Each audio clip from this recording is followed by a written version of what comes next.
आप आगे बढ़ते हैं और एक बड़ी खबर आपके सामने रखते हैं और आपको बता दें कि वज़ीर आला उमर अब्दुल्ला का एक बड़ा बयान सामने आया है जिसमें उन्होंने ये फिर से दोहराया है कि रियासती दर्जा ही मसाइल का हल है।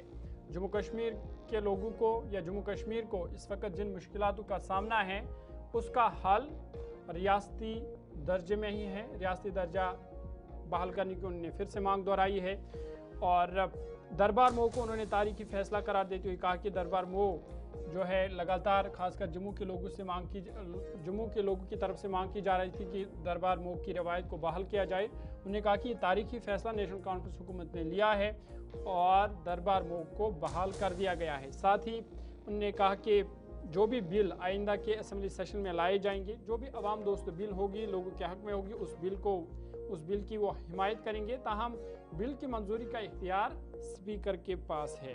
वज़ीर आला उमर अब्दुल्ला की जानिब से स्टेटहुड की बहाली को लेकर फिर से बयान आया है। उन्होंने कुलगाम अपने दौरे के दौरान कहा कि नेशनल कॉन्फ्रेंस हुकूमत के पास ज़्यादा कोई इख्तियार नहीं है। एक साल पहले जो इख्तियार हुकूमत के पास थे वही आज भी है। यानी जो इससे पहले खबरें गर्दिश की जा रही थी, खबरें गर्दिश कर रही थी कि वज़ीर आला को, जम्मू कश्मीर के वज़ीर आला को मज़ीद इख्तियार दिए गए हैं या दिए जाएंगे, उस वाले से उन्होंने कहा कि उनके इख्तियार में कोई इजाफा नहीं हुआ है। उन्होंने कहा कि जम्मू कश्मीर के अवामी मसाइल हो या हुकूमत के इख्तियारात में इजाफा, हल एक ही है और वो है रियासती दर्जे की बहाली। तमाम उन्होंने एक साल में कई अपने कामों को दोहराते हुए दरबार मोह को उन्होंने एक तारीखी फैसला करार दिया। कौन से पावर दिए गए? किसने दिए पावर ना?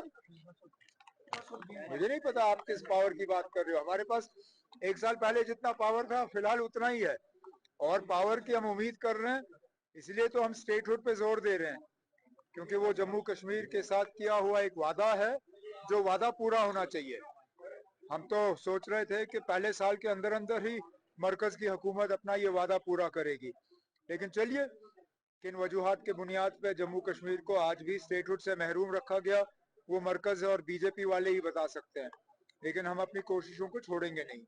जहां तक आपने दरबार मूव के हवाले से बात की, मैंने पहले दिन से मैं कहता आया कि यूटी होते हुए जितने हम अपने लोगों के साथ किए हुए वादे पूरे कर सकते हैं हम कर लेंगे। इस सिलसिले में चाहे रिजर्वेशन को रिव्यू करके उसमें तब्दीली, यूटी में जितने